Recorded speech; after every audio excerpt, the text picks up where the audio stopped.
আমাদের বাংলাদেশে রোজা শুরু হওয়ার সাথে সাথেই কিন্তু স্কুল বন্ধ হয়ে গিয়েছিল। কিন্তু আমার ছেলে-মেয়ের স্কুল বন্ধ হয়নি। ওদের স্কুল খোলা ছিল। ওদের এক্সাম শেষ হলো এই বৃহস্পতিবার।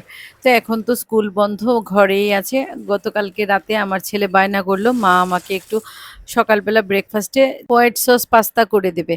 জানো এই খাবারটা আমার খুব একটা ভালো লাগে না। আমার ছেলে খুব পছন্দ করে। ও রেস্টুরেন্টে গেলেও ও হোয়াইট সস পাস্তা খেতে চায়। আমার হাসব্যান্ডেরও খুব একটা পছন্দ নয়।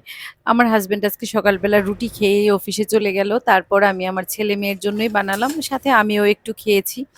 তোমরা কে, কে হোয়াইট সস পাস্তাটা পছন্দ করো জানিও। আমার পাস্তা, নুডলস এগুলো খেতে, খেতে না এখন আর আমার খুব একটা খাওয়ার ইচ্ছে জাগে না। মানে আমার খুব একটা ভালো লাগে না। কিন্তু আমার বাচ্চারা খুব পছন্দ করে। ওদের জন্যই মাঝে, মাঝে করে দিই। তোমরা যারা হোয়াইট সস পাস্তা করতে চাও, আমি যেভাবে করলাম এভাবে করলে একদম খুব ইজিলি করতে পারবে। আমি কিন্তু এখানে অনেকটা বাটারের সাথে একটু ময়দা ভালো করে ব্লেন্ড করে তারপর আমি এখানে প্রায় ১ কাপের বেশি দুধ দিয়ে দিয়েছিলাম। হোয়াইট সস পাস্তাটা বানানোর জন্য অবশ্যই তোমরা বাটার ইউজ করবে, তাহলে ফ্লেভারটা বেশ ভালো আসে, একদম রেস্টুরেন্টের মতো আসে।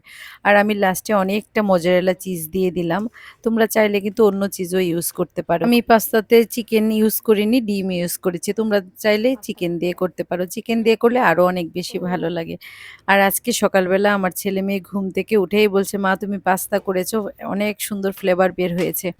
আমি কিন্তু সবশেষ অরিগানো দিয়েছিলাম। তোমরা চাইলে অরিগানোটা স্কিপ করতে পারো যদি হাতের কাছে না থাকে। দিলে অনেক সুন্দর ফ্লেভার আসে। তোমাদের তো হয়েছে? জিজ্ঞেস করতেই ভুলে গেলাম। তোমরা কে, কে পাস্তা খেতে পছন্দ করো? আর হোয়াইট সস পাস্তাটা কে, কে ট্রাই করেছো অবশ্যই জানিও। সবাই ভালো থেকো। দেখা হবে আবার।